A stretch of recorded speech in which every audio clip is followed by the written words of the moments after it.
Hello विद्यार्थी, कैसे हो? वेलकम, सुप्रभात। आपका पाठ नंबर 4 प्रतिरक्षा एवं विरक्त समूह, जिसकी पिछली क्लास में मैंने आपके लिए यानी प्रतिरक्षा तंत्र और प्रतिरक्षा विज्ञान और प्रतिरक्षा तंत्र में कौन कौन से अंग सम्मिलित हैं इसके बारे में बताया था। एक नया टॉपिक प्रतिरोधक क्षमता, और आपको बताया था प्रतिरोधक क्षमता जो होती है वो दो प्रकार की होती है। नंबर 1 जन्मजात और नंबर दूसरी उपार्जित। नंबर 1 कौन सी होती है? जन्मजात, और नंबर दूसरी कौन सी होती है? उपार्जित। इसके बारे में मैंने आपको समझाया था। आज एक नया टॉपिक में प्रारंभ कर रहा हूं, प्रतिरक्षा विधि। और प्रतिरक्षा विधि के बारे में मैंने बताया था प्रतिरक्षा विधि दो प्रकार की होती हैं। नंबर 1 होती है स्वाभाविक प्रतिरक्षा विधि, और नंबर दूसरी जो होती हैं वो होती हैं नंबर 1 स्वाभाविक प्रतिरक्षा विधि, और नंबर दूसरी होती है उपार्जित प्रतिरक्षा विधि। कौन सी होती है? उपार्जित प्रतिरक्षा विधि। तो देखिए प्रश्न बनता है इसमें कि स्वाभाविक प्रतिरक्षा विधि को समझाइए। कौन सा प्रश्न बनता है कि स्वाभाविक जो प्रतिरक्षा है, ध्यान देना प्रिय छात्र छात्राओं, कि स्वाभाविक प्रतिरक्षा जो विधि है, स्वाभाविक प्रतिरक्षा विधि को समझाइए। प्रश्न डाल लेना। प्रश्न नंबर 4 प्रश्न आपको कल लिखा दिए थे इसके। अगला प्रश्न जो है 5वां, प्रतिरक्षा विधि को समझाइए, और उत्तर लिख के हैंड डाल लेना स्वाभाविक प्रतिरक्षा विधि। कौन सी? स्वाभाविक प्रतिरक्षा विधि। प्रश्न बनता है आपका कि स्वाभाविक प्रतिरक्षा विधि को समझाइए। स्वाभाविक प्रतिरक्षा विधि को समझाइए और उत्तर लिख के हैंड डाल लेना स्वाभाविक प्रतिरक्षा विधि। तो गौर देना, यह जो प्रतिरक्षा होती है कैसी होती है? जन्मजात होती है। कैसी होती है? जन्मजात। यानी यह प्रतिरक्षा विधि कैसी होती है? जन्मजात होती है। यानी यह माता पिता से स्थानांतरित होकर किसमें पहुंचती है? संतान में पहुंचती है। किसमें पहुंचती है? संतान में। यानी यह जन्मजात प्रतिरक्षा विधि है। कैसी है? जन्मजात। यानी स्वाभाविक प्रतिरक्षा विधि जो होती है यह जन्मजात है।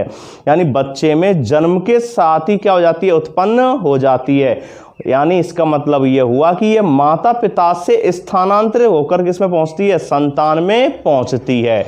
और इसलिए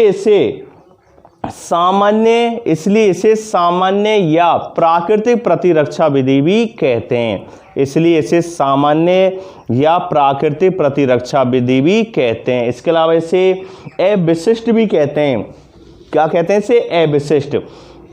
सामान्य क्यों कहते हैं? क्योंकि यह प्रतिरक्षा जो होती है हमारे शरीर में किसी विशेष प्रकार के रोगाणुओं से हमारी रक्षा नहीं करती है, बल्कि सभी प्रकार के जो प्रतिजन हैं, प्रतिजन उर्फ या रोगाणु। प्रतिजन का ही मतलब क्या होता है? रोगाणु मतलब प्रतिजन यानी एंटीजन। आई बात समझ में? तो ध्यान देना, इसे हम यानी सामान्य प्रतिरक्षा विधि इसलिए कहते हैं क्योंकि ये जो प्रतिरक्षा है ये सभी प्रतिजनों के विरुद्ध क्या करती है? समान तरीके से कार्य करती है। यानी ये प्रतिरक्षा जो होती है किसी विशेष रोगाणु से हमारी रक्षा नहीं करती है, बल्कि सभी प्रकार के जो प्रतिजन होते हैं उनके विरुद्ध समान रूप से क्या करती है? कार्य करती है। आई बात समझ? और इस प्रतिरक्षा विधि में कुछ क्या होते हैं? अंग होते हैं जो अवरोधक का कार्य करते हैं। किसका कार्य करते हैं? अवरोधक का कार्य करते हैं। तो लिखना है इस बात को। और वे जो अंग होते हैं वो अवरोधक का जो कार्य कर रहे हैं, ये रोगाणुओं को शरीर में प्रवेश करने से क्या कर देते हैं? रोक देते हैं। यानी शरीर में प्रवेश नहीं करने देते हैं। और विशिष्ट क्रियाओं के द्वारा, कैसी क्रियाओं के द्वारा? विशिष्ट क्रियाओं के द्वारा उन्हें क्या कर देते हैं? मृत कर देते हैं। यानी विशिष्ट क्रियाओं के द्वारा उन्हें मृत कर देते हैं। ठीक है ना? तो इसमें लिखना, प्रश्न मैंने आपको लिखा दिया कि स्वाभाविक प्रतिरक्षा विधि किसे कहते हैं, यानी स्वाभाविक प्रतिरक्षा विधि किसे कहते हैं। तो आपको उत्तर होना चाहिए, ध्यान देना, स्वाभाविक प्रतिरक्षा विधि, और डैश करके इसमें लिखना यह जन्मजात। कैसी है? जन्मजात। यह जन्मजात प्रतिरक्षा विधि है। ध्यान देना, यह जन्मजात प्रतिरक्षा विधि है। यह जन्मजात प्रतिरक्षा विधि है। जन्मजात प्रतिरक्षा विधि है। जन्मजात क्यों कहते हैं इसे? क्योंकि ये माता पिता से, यानी यह माता पिता से संतान में क्या होती है? स्थानांतरित होती है। यानी जन्म के साथ ही, यानी शिशु जो होता है, बच्चा जो होता है, शिशु के जन्म के साथ ही क्या हो जाती है? उत्पन्न हो जाती है। इसलिए इसको जन्मजात कह देते हैं। तो यह जन्मजात प्रतिरक्षा विधि है। आगे ध्यान देना इसमें, यह माता पिता से, किसमें? माता पिता से। यह माता पिता से लिखना, नोट करना, यह माता पिता से स्थानांतरित होकर, यानी यह माता पिता से स्थानांतरित होकर किस में पहुंचती है? संतान में पहुंचती है। तो लिख लेना, यह माता पिता से संतान में स्थानांतरित होती है, यानी यह माता पिता से संतान में स्थानांतरित होती है। आगे मैंने अभी बताया था, इसे क्या कह देते हैं? सामान्य भी कहते हैं। कौन सी प्रतिरक्षा कहते हैं? सामान्य कहते हैं। इसलिए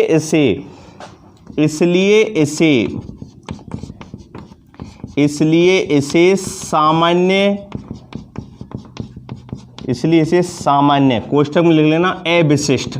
कैसे क्या दूसरा नाम क्या होगा इसका? अविशिष्ट। इसलिए इसे सामान्य कोष्ठक में लिख लेना अविशिष्ट, या प्राकृतिक प्रतिरक्षा भी कहते हैं। प्राकृतिक इसलिए कहते हैं क्योंकि ये प्रकृति कैसी होती है? प्रदत्त होती है, या प्राकृतिक प्रतिरक्षा भी कहते हैं।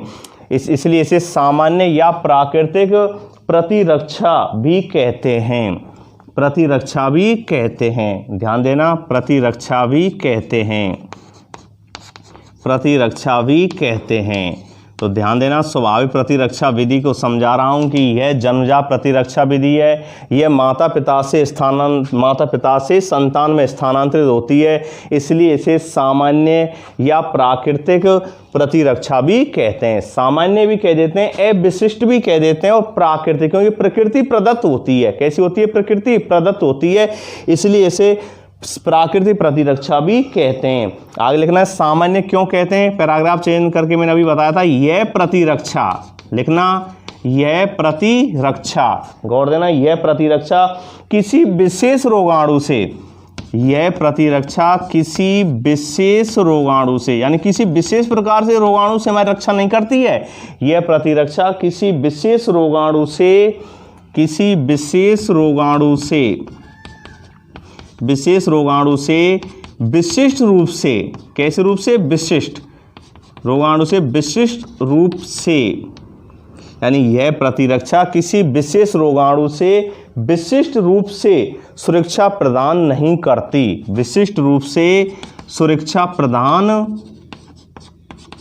प्रदान नहीं करती, यानी यह जो प्रतिरक्षा है, सामान्य शब्दों में यह समझो, यानी यह जो प्रतिरक्षा होती है, जो किसी विशेष रोगाणु से, यानी कोई विशेष प्रकार के रोगाणु से हमारी रक्षा नहीं करती है, बल्कि जितने भी प्रकार के रोगाणु होते हैं, जितने प्रकार के प्रतिजन होते हैं, सबसे हमारी क्या करती है? रक्षा करने का कार्य करती है। आई बात समझ? इसलिए इसको क्या कह देते हैं? सामान्य। क्या कह देते हैं? सामान्य। आई बात समझ में? तो यह प्रतिरक्षा किसी विशेष रोगाणु से विशिष्ट रूप से सुरक्षा प्रदान नहीं करती, बल्कि जितने प्रकार के क्या होते हैं? प्रतिजन होते हैं, बल्कि सभी प्रतिजनों, नोट करना इसको, बल्कि सभी प्रतिजनों के विरुद्ध समान रूप से क्या करती है? कार्य करती है। बल्कि सभी प्रतिजनों के विरुद्ध समान तरीके से कार्य करती है। बल्कि सभी प्रतिजनों के विरुद्ध समान तरीके से, कैसे तरीके से? समान तरीके से कार्य करती है। 3 पॉइंट इसमें है, ध्यान देना कि एक तो क्या हो गई? जन्मजात हो गई। क्या हो गई? जन्मजात इसलिए कह रहे हैं क्योंकि ये शिशु में, बच्चे में जन्म के साथ ही क्या हो जाती है? उत्पन्न हो जाती है।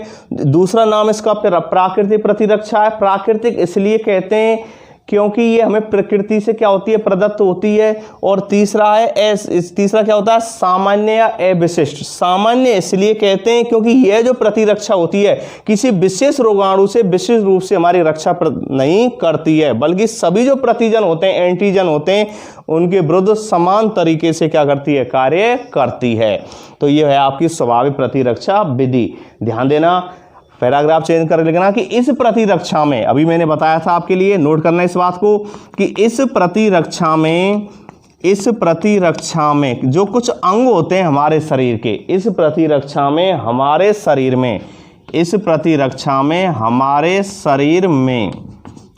शरीर में कुछ अंग अवरोधक का कार्य करते हैं। कुछ अंग अवरोधक का कार्य करते हैं। किसका कार्य करते हैं? अवरोधक का। इस प्रतिरक्षा में हमारे शरीर में कुछ अंग अवरोधक का कार्य करते हैं। किसका कार्य करते हैं? अवरोधक का। यानी जो प्रतिजन है वो शरीर में प्रवेश नहीं करें, उनको रोकने का कार्य करते हैं। हमारे शरीर के कुछ ऐसे अंग होते हैं, ऐसे पार्ट्स होते हैं जो हमारे शरीर में यानी अवरोधक का कार्य करते हैं, यानी वो प्रतिजनों को अंदर जाने से क्या करते हैं? रोकते हैं। आयुष अवरोधक का कार्य करते हैं और रोगाणु को शरीर में प्रवेश नहीं करने देते हैं, और कभी प्रवेश भी कर जाते हैं तो विशिष्ट क्रियाओं के द्वारा उन्हें क्या कर देते हैं? मृत कर देते हैं। तो इस पॉइंट को नोट कर लेना। इस प्रतिरक्षा में हमारे शरीर में कुछ अंग अवरोधक का कार्य करते हैं। किसका कार्य करते हैं? अवरोधक का कार्य करते हैं। अवरोधक का कार्य करते हैं और रोगाणुओं को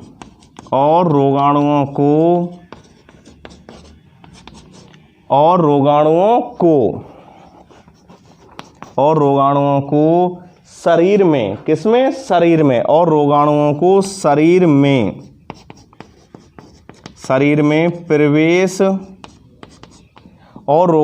शरीर में प्रवेश नहीं करने देते हैं।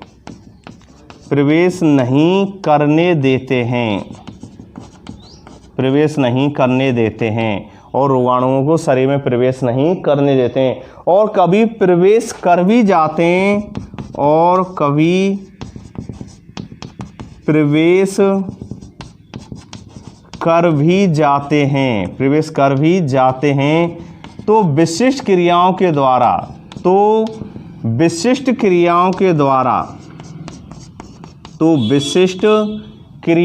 द्वारा उन्हें क्या कर देते हैं? मृत कर देते हैं। और विशिष्ट क्रियाओं के द्वारा उन्हें क्या कर देते हैं? मृत कर देते हैं। तो विशिष्ट क्रियाएं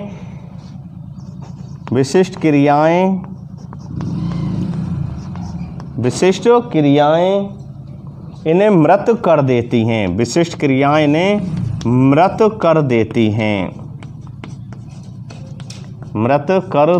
हैं।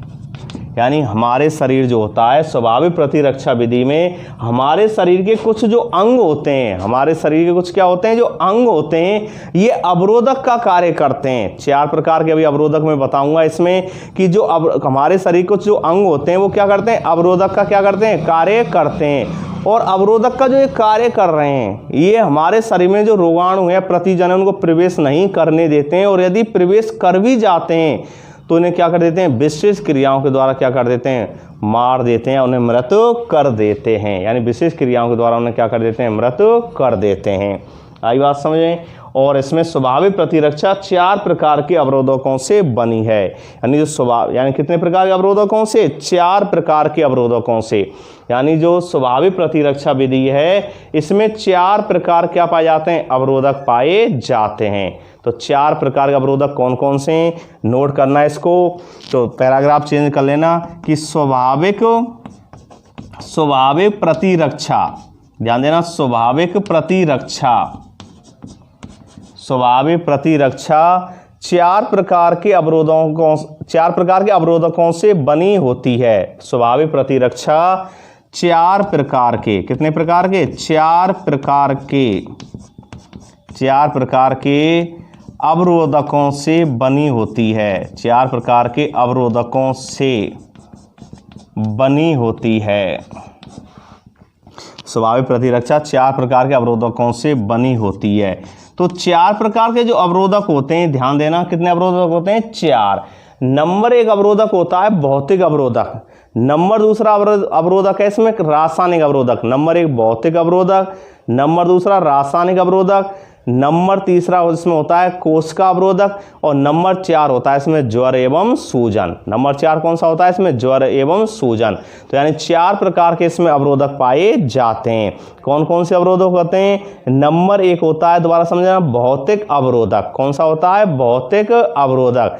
नंबर 1 भौतिक अवरोधक होता है। नंबर दूसरा कौन सा होता है? रासायनिक अवरोधक होता है। कौन सा होता है? रासायनिक अवरोधक होता है। नंबर तीसरा कौन सा होता है? कोशिका अवरोधक। और नंबर 4 होते हैं ज्वर एवं सूजन। ज्वर एवं सूजन। तो देखिए एक एक का मैं विस्तार कराता हूं आपको। नंबर 1 डाल देते हैं भौतिक अवरोधक। नंबर 1 कौन सा है? भौतिक अवरोधक। तो ध्यान देना, भौतिक अवरोधक में डैश करके लिखना कि हम भौतिक अवरोधक का जो कार्य यानी हमारे शरीर में, ध्यान देना, हमारे शरीर में त्वचा क्या होती है, मुख्य अवरोधक का कार्य करती है। हमारे शरीर में जो त्वचा होती है मुख्य अवरोधक है, जो सूक्ष्म जीवों को शरीर में प्रवेश करने से क्या करती है, रोकती है। यानी भौतिक अवरोधक में नंबर कौन सी आती है, त्वचा। जो हमारी त्वचा होती है उपकला ऊतक से बनी होती है। किससे बनी होती है, उपकला ऊतक से। और जो उपकला ऊतक जो होता है, जो हमारी त्वचा का क्या करता है, निर्माण करता है। तो त्वचा जो होती है मुख्य अवरोधक का कार्य करती है, क्योंकि ये सूक्ष्म जीवों को अंदर जाने से रोकती है। इसके अलावा जो हमारा नासा मार्ग है, नासा मार्ग जो नासिका होती है, नाक होती है, नासा मार्ग है, इनमें क्या पाए जाते हैं, यानी पक्षाम पाए जाते हैं। और पक्षाम यानी सूक्ष्म रोम होते हैं, जो बाल होते हैं, ये भी क्या करते हैं, जो धूल के कण होते हैं या जो सूक्ष्म जीव होते हैं, जो नासिका के द्वारा क्या नहीं करें, शरीर में प्रवेश नहीं करें, तो इनको रोकने का क्या करते हैं, कार्य करते हैं। तो क्या हो गए, भौतिक अवरोधक हो गए। तो देखिए एक भौतिक अवरोधक में ध्यान देना, हमारे शरीर पर त्वचा मुख्य अवरोधक है। यानी हमारे शरीर पर कौन है, त्वचा। यानी त्वचा किससे बनी होती है, उपकला ऊतक से। कौन से, उपकला ऊतक से। ऊतक 4 प्रकार के होते हैं, मैंने कई बार आपको बताया है। तो देखिए हमारे शरीर पर त्वचा मुख्य अवरोधक है। हमारे शरीर पर त्वचा मुख्य अवरोधक है। यानी जो त्वचा होती है वो मुख्य अवरोधक का क्या करती है, कार्य करती है। और ध्यान रखना, त्वचा जो होती है ये उपकला ऊतक से बनी होती है। ऊतक 4 प्रकार के होते हैं हमारे शरीर में। एक तो उपकला ऊतक होता है, एक संयोजी ऊतक होता है, एक पेशी ऊतक होता है, और एक तंत्रिका ऊतक होता है। तो जो अपना त्वचा होती है उपकला ऊतक से निर्मित होती है। तो हमारे शरीर पर त्वचा मुख्य अवरोधक है या मुख्य अवरोधक अंग है। एक ही बात है। आगे जो सूक्ष्म जीवों के प्रवेश को रोकता है, यानी जो क्या करती है, जो सूक्ष्म जीव हैं, जो हमारे शरीर पर सूक्ष्म जीव क्या कर रहे हैं, अटैक कर रहे हैं। क्योंकि आपको एक लाइन बताई थी शुरुआत में कि मानव शरीर हर दिन अनेकों रोगाणुओं से उद्भासित होता रहता है, परंतु फिर भी आसानी से रोगग्रस्त नहीं होता है। तो इसका कारण क्या है, हमारे शरीर में पाई जाने वाली क्या है, प्रतिरोधक क्षमता है। और प्रतिरोधक क्षमता 2 प्रकार की होती है, नंबर 1 जन्मजात और नंबर दूसरी उपार्जित। नंबर 1 जन्मजात और नंबर दूसरी उपार्जित। तो वही बात चल रही है कि हमारे शरीर पर त्वचा मुख्य अवरोधक है, जो सूक्ष्म जीवों के प्रवेश को रोकता है। यानी जो सूक्ष्म जीव होते हैं, जो प्रतिजन होते हैं, जो सूक्ष्म जीवों के प्रवेश को क्या करता है, रोकता है। जो सूक्ष्म जीवों के प्रवेश को रोकता है, आई बात समझ। यानी जो सूक्ष्म जीव होते हैं और जिनको हम प्रतिजन के नाम से भी जानते हैं, जो सूक्ष्म जीवों के प्रवेश को रोकता है। इसके अलावा क्या होते हैं, नासा मार्ग है। क्या है, नासा मार्ग। आई बात है, नासिका छिद्रों एवं अन्य अंगों में पाए जाने वाले, यानी नासा मार्ग है अपना, ध्यान देना, नासा मार्ग कौमा नासिका छिद्रों, यानी नासा मार्ग नासिका छिद्रों एवं अन्य अंगों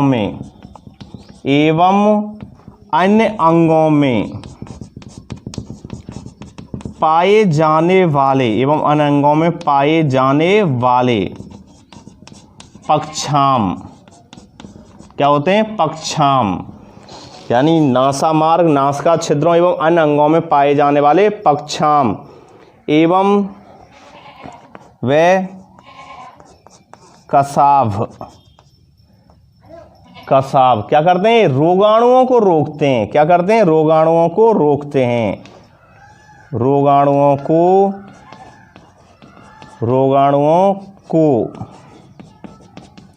रोकते हैं। आई बात समझ में। ध्यान देना कि जो नासा मार्ग है, नासा छिद्र एवं अन्य अंगों में पाए जाने वाले जो पक्षाम हैं या कसाव हैं, रोगाणु क्या करते हैं, रोकते हैं। तथा इनमें जो क्या होती है, श्लेष्मा ग्रंथि होती है। तथा इनमें उपस्थित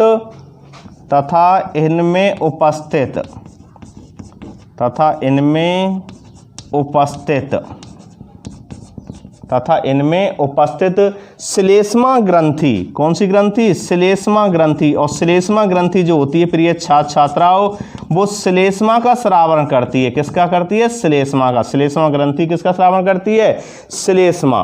तो इसको लिख लेना, स्रावण करती है। ध्यान देना। तथा इनमें उपस्थित श्लेष्मा ग्रंथि क्या करती है? श्लेष्मा स्रावण करती है, जो रोगाणुओं को चिपकाकर इन्हें अंदर पहुंचने से रोक देती हैं। जो क्या करती हैं? जो रोगाणु होते हैं, जो रोगाणुओं को चिपकाकर, जो रोगाणुओं को चिपकाकर, जो रोगाणुओं को चिपकाकर इन्हें अंदर प्रवेश करने से क्या कर देती हैं? रोक देती हैं। जो रोगाणुओं को चिपकाकर इन्हें अंदर पहुंचने से या अंदर प्रवेश करने से क्या कर देती हैं? रोक देती हैं। तो जो रोगाणुओं को चिपकाकर इन्हें अंदर पहुंचने से, चिपकाकर इन्हें अंदर पहुंचने से, इन्हें अंदर, जो रोगाणु चिपकाकर इन्हें अंदर पहुंचने से, अंदर पहुंचने से रोक देती हैं, रोक देती हैं। आई बात समझ में? तो नंबर 1 में अवरोधक बता रहा हूं, कौन सा? भौतिक अवरोधक। और भौतिक अवरोधक में आपको बताया गया है कि हमारे शरीर में जो त्वचा होती है, हमारे शरीर में क्या होती है? जो त्वचा होती है, ये मुख्य अवरोधक का क्या करती है? कार्य करती है। यानी हमारे शरीर में जो त्वचा होती है मुख्य अवरोधक का कार्य करती है, जो सूक्ष्म जीवों के प्रवेश को क्या करता है? रोकता है। नासा मार्ग, नासा छिद्रों में अन्य अंगों में पाए जाने वाले पक्षाम व कसाब रोगाणु क्या करते हैं? रोकते हैं। तथा इनमें उपस्थित जो श्लेष्मा ग्रंथि होती है वो श्लेष्मा स्रावण करती है, जो रोगाणुओं को चिपकाकर उन्हें अंदर पहुंचने से क्या कर देती हैं? रोक देती हैं। यानी जो श्लेष्मा ग्रंथि होती है वो श्लेष्मा का स्रावण करती है। चिपचिपा पदार्थ होता है श्लेष्मा, और जो क्या करती है? रोगाणु जो जब इनमें होकर क्या करते हैं? इन अंगों में से होकर प्रवेश करते हैं तो उन्हें चिपकाकर उन्हें क्या कर देती हैं? अंदर पहुंचने से रोक देती हैं। शाब्दिक अर्थ में ये समझो कि जो हमारी नाक है, और नाक के अंदर श्लेष्मा ग्रंथि होती है, पच्छाम और एवं कसाब होते हैं, यानी सूक्ष्म रोम और एवं बाल पाए जाते हैं। तो वायुमंडल में जो धूल के कण हैं, या जो सूक्ष्म जीव हैं, या कोई जीवाणु हैं, जो वायुमंडल में हवा में क्या कर रहे हैं? तैर रहे हैं, और वो हमारे श्वसन के साथ हमारे शरीर में क्या करेंगे? प्रवेश करेंगे। तो जब श्वसन के साथ जब शरीर में क्या करेंगे? प्रवेश करते हैं, तो उनको पक्षाम कसाम क्या करते हैं? रोकने का कार्य करते हैं, ताकि हमारे फेफड़ों तक शुद्ध वायु पहुंचे, कोई सूक्ष्म जीव उस वायु के साथ नहीं पहुंचे। अब माना सूक्ष्म रोम और जो बाल हैं इनसे नहीं रुके, तो नाक के जो अंदर है यहाँ पर एक श्लेष्मा ग्रंथि पाई जाती है, और श्लेष्मा ग्रंथि जो होती है वो श्लेष्मा का स्रावण करती है। एक चिपचिपा पदार्थ होता है श्लेष्मा, वो क्या करती है? इन सूक्ष्म जीवों को चिपका लेती है और उनको अंदर पहुंचने से क्या करती है? रोकती है। इस तरह ये क्या कर रही हैं? हमारे शरीर को क्या कर रही हैं? यानी हमारे शरीर में एक तरह से अवरोधक का कार्य कर रही हैं। तो स्वाभाविक प्रतिरक्षा में नंबर 1 अवरोधक कौन सा हो गया? भौतिक अवरोधक। कौन सा हो गया? भौतिक अवरोधक। नंबर दूसरा चलते हैं, दूसरा है रासायनिक अवरोधक। नंबर दूसरा कौन सा है? रासायनिक अवरोधक। तो गौर देना, दूसरा हो गया रासायनिक अवरोधक। और समझना, रासायनिक अवरोधक में क्या होता है कि हमारे शरीर के द्वारा अनेकों प्रकार के क्या होते हैं? यानी पदार्थ जो होते हैं, एंजाइम, वो क्या किए जाते हैं? स्रावित किए जाते हैं, और जो क्या करते हैं? रोगाणुओं को रोकने का कार्य करते हैं। तो कौन कौन से? तो सुनिए, आमाशय में पाए जाने वाला एंजाइम, यानी आमाशय में पाए जाने वाला एंजाइम, ठीक है ना? तो आमाशय में, यानी आमाशय में पाए जाने वाले एंजाइम। तो जो हमारे आमाशय होता है कि जहाँ पर क्या होता है?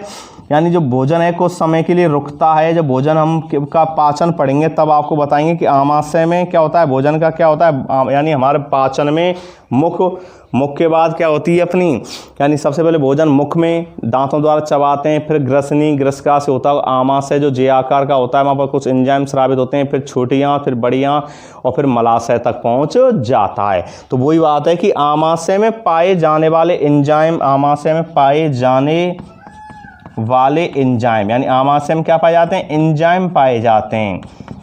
और कौन सा एंजाइम पाया जाता है आमाशय में? HCl, यानी हाइड्रोक्लोरिक अम्ल, HCl पाया जाता है, जो भोजन को अम्लीय माध्यम प्रदान करने का कार्य करता है। क्या माध्यम प्रदान करता है? अम्लीय। आई बात समझ में? तो आमाशय में पाए जाने वाले एंजाइम और आमाशय व योनि का अम्लीय वातावरण, यानी आमाशय में तो क्या पाया जाता है? कौन सा अम्ल पाया जाता है? HCl पाया जाता है। आमाशय में कौन सा पाया जाता है? HCl। HCl का पूरा नाम, यानी HCl अणुसूत्र है, किसका, हाइड्रोक्लोरिक अम्ल। तो हाइड्रोक्लोरिक अम्ल का अणु सूत्र होता है HCl। तो आमाशय में क्या पाया जा रहा है, HCl पाया जा रहा है। तो S यानी आमाशय कोष्ठक में लिखना HCl। वह जो योनि होती है वह योनि का अम्लीय वातावरण, वह योनि का अम्लीय वातावरण। और योनि जो होती है उसमें यानी लैक्टोबैसिलस क्या पाया जाता है, जीवाणु पाया जाता है, यानी अम्लीय वातावरण। और जो अम्लीय वातावरण होने की वजह से, यानी योनि का अम्लीय वातावरण होने की वजह से कौन सा जीवाणु पाया जाता है, लैक्टोबैसिलस। ये वही जीवाणु है लैक्टोबैसिलस, ध्यान देना, पढ़ा होगा आपने लैक्टोबैसिलस। और लैक्टोबैसिलस जीवाणु वो होता है जो दूध को किस में बदल देता है, दही में बदल देता है। दूध को किस में बदल देता है, दही में बदल देता है। तो ये जो लैक्टोबैसिलस जीवाणु योनि के अंदर पाया जाता है। तो योनि का कैसा माध्यम बना देता है, ये अम्लीय। अम्लीय वातावरण जहाँ पर तैयार रहता है वहाँ पर सूक्ष्म जीव क्या नहीं कर पाते हैं, प्रवेश नहीं कर पाते हैं, वो क्या हो जाते हैं, मर जाते हैं। तो आमाशय में HCl अम्ल है। HCl अम्ल कैसा होता है, ये भी अम्लीय होता है। कैसा होता है, अम्लीय। आई बात में प्रबल अम्ल होता है HCl। तो इसलिए HCl और योनि का जो अम्लीय वातावरण किसकी वजह से, लैक्टोबैसिलस जीवाणु की वजह से क्या हो रहा है, उत्पन्न हो रहा है। ये क्या कैसा वातावरण बना देते हैं, अम्लीय। और अम्लीय वातावरण में क्या होते हैं, जो सूक्ष्म जीव होते हैं और या जो क्या होते हैं, रोगाणु के होते हैं, उनको क्या कर देते हैं, नष्ट कर देते हैं। तो अम्लीय वातावरण, ध्यान देना, जीवाणु लिख लेना इस लाइन को, जीवाणुओं एवं रोगाणुओं को नष्ट कर देते हैं। जीवाणु एवं रोगाणुओं को नष्ट कर देते हैं। कौन, अम्लीय माध्यम नष्ट कर देते हैं। गौर देना, बहुत महत्वपूर्ण बात है ये आपकी। तो अम्लीय माध्यम क्या करते हैं, इनको जीवाणु और रोगाणु क्या कर देते हैं, नष्ट कर देते हैं। आई बात समझ। इसके अलावा जो त्वचा होती है, हमारी त्वचा पर क्या पाया जाता है, त्वचा पर पाए जाने वाले रासायनिक, यानी त्वचा पर पाए जाने वाला एक रासायनिक पदार्थ होता है, कौन सा, सीबम। कौन सा होता है, सीबम। त्वचा पर पाए जाने वाला रासायनिक यानी कौन सा होता है, सीबम। इसके अलावा क्या होता है, कणमोम, यानी कान के अंदर भी क्या पाया जाता है, ये मोम पाया जाता है, जिसे हम कणमोम यानी सेरुमन क्या कहते हैं, उसको सेरुमन क्या कहते हैं, सेरुमन। तो त्वचा पर पाए जाने वाला रासायनिक कणमोम, लार, अश्रु, पसीना आदि रोगाणुओं के लिए क्या करते हैं, अवरोधक का कार्य करते हैं। तो ध्यान देना, लिखना, ये बहुत महत्वपूर्ण बात है आपकी, समझना इसको, गौर देना। महत्वपूर्ण बात क्या है इसमें कि जो हमारे क्या होती है, त्वचा होती है, त्वचा पर कौन सा रसायन पाया जाता है, सीबम पाया जाता है। कौन सा पाया जाता है, सीबम। और हमारे जो कणमोम, कान के अंदर भी क्या पाया जाता है, मोम पाया जाता है, कणमोम, जिसको हम सेरुमन कहते हैं। कणमोम को क्या है, इसका कौन सा रसायन पाया जाता है, सेरुमन। और सेरुमन क्या होता है, जो कान के द्वारा जो सूक्ष्म जीव हमारे शरीर में क्या कर रहे हैं, प्रवेश कर रहे हैं, उनको क्या कर देता है, मारने का कार्य करता है। तो लिख लेना इस बात को भी प्रिय छात्राओं कि त्वचा पर पाए जाने वाले, त्वचा पर पाए जाने वाले, त्वचा पर पाए जाने वाले, और त्वचा पर कौन से क्या पाए जा रहे हैं, रासायनिक। त्वचा पर पाए जाने वाले रासायनिक, तो कौन से रासायनिक पाए जा रहे हैं, त्वचा पर पाए जाने वाले रासायनिक, त्वचा पर पाए जाने वाले रासायनिक, कौन से रासायनिक पाए जा रहे हैं, सीबम। कौन से पाए जा रहे हैं, सीबम, सीबम। आई बात में याद कर लेना, क्या पाया जा रहा है, सीबम। क्या पाया जा रहा है, सीबम। त्वचा पर पाए जाने वाले रसायन सीबम, सीबम पाया जा रहा है, ठीक है ना। इसके अलावा क्या है, कणमोम, यानी कणमोम। कणमोम कौन सा होता है, सेरुमन। कौन सा होता है, सेरुमन, सेरुमन, ठीक है ना, सेरुमन होता है, सेरुमन। इसके अलावा क्या होते हैं, जो अपनी लार है, लार कहाँ होती है, जिह्वा के द्वारा स्रावित की जाती है, लार है। अश्रु हैं, अश्रु ग्रंथियाँ जो आँखों में स्थित होती हैं, अश्रु। पसीना, पसीना भी क्या करता है, सूक्ष्म जीवों को शरीर में प्रवेश करने से क्या करता है, रोकता है। पसीना आदि रोगाणुओं के लिए, पसीना आदि रोगाणुओं के लिए, आदि रोगाणुओं के लिए अवरोधक का कार्य करते हैं, आदि रोगाणुओं के लिए अवरोधक का कार्य करते हैं। किसका कार्य करते हैं प्रिय छात्राओं, अवरोधक का कार्य करते हैं। आई बात समझ में। तो वो और दूसरा अवरोधक है रासायनिक अवरोधक। तो समझना, रासायनिक अवरोधक में कि जो अपना आमाशय है, जहाँ पर क्या होता है, भोजन का क्या होता है, पाचन होता है। जो आमाशय है उसमें क्या होता है, भोजन क्या होता है, पाचन होता है।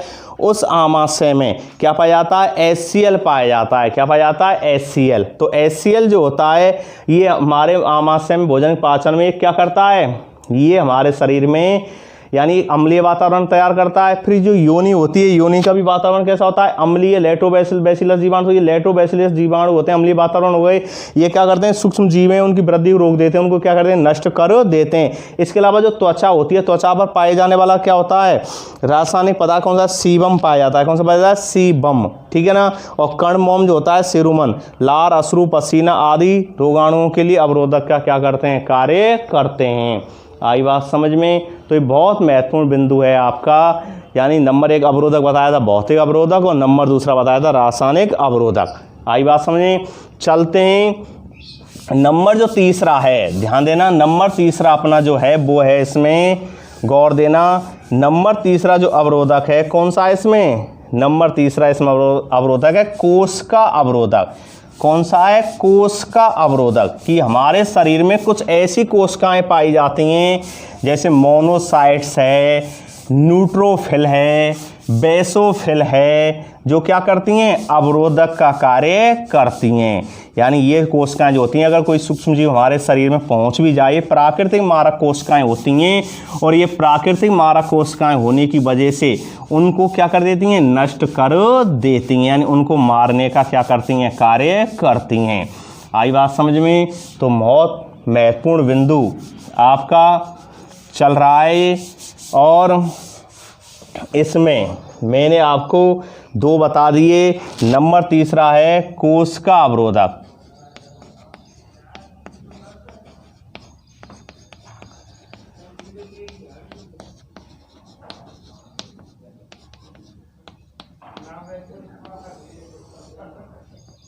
नंबर 3 है कोश का अवरोधक। तो ध्यान देना, हमारे शरीर में कुछ कोशिकाएं रोगाणुओं क्या करती हैं, भक्षण करती हैं। तो गौर देना, लिखना इस लाइन को कि हमारे शरीर में कुछ कोशिकाएं, हमारे शरीर में कुछ कोशिकाएं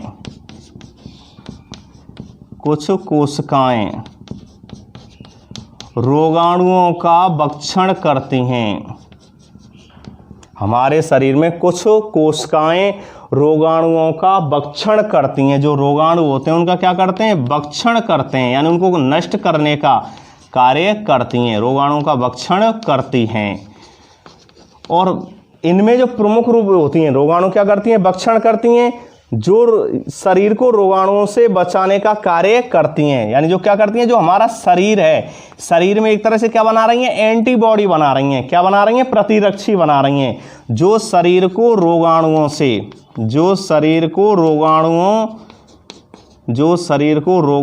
से बचाने का कार्य करती हैं, यानी रोगाणुओं से बचाने का कार्य करती हैं, बचाने का कार्य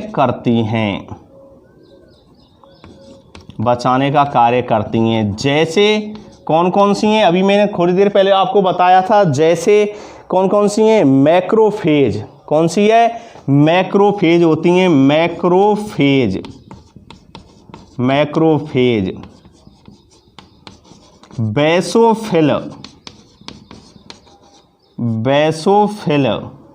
मैक्रोफेज, बेसोफिल, ठीक है ना, मैक्रोफेज, बेसोफिल। इसके अलावा कौन सी होती हैं, न्यूट्रोफिल। कौन सी होती हैं, न्यूट्रोफिल, मोनोसाइट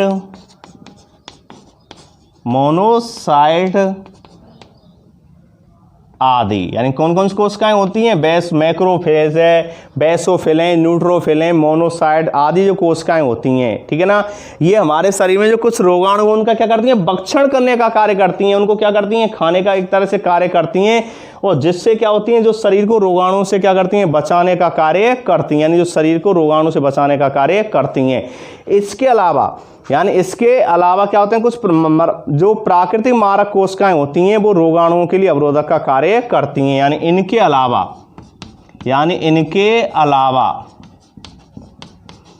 अलावा प्राकृतिक मारक कोशिकाएं, इनके अलावा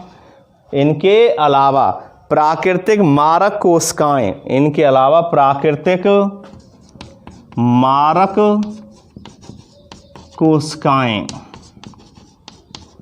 इनके अलावा प्राकृतिक मारक कोशिकाएं यानी क्या करती हैं? इसके अलावा जो प्राकृतिक मारक कोशिकाएं रोगाणुओं के लिए, किसके लिए? रोगाणुओं के लिए अवरोधक का कार्य करती हैं। रोगाणुओं के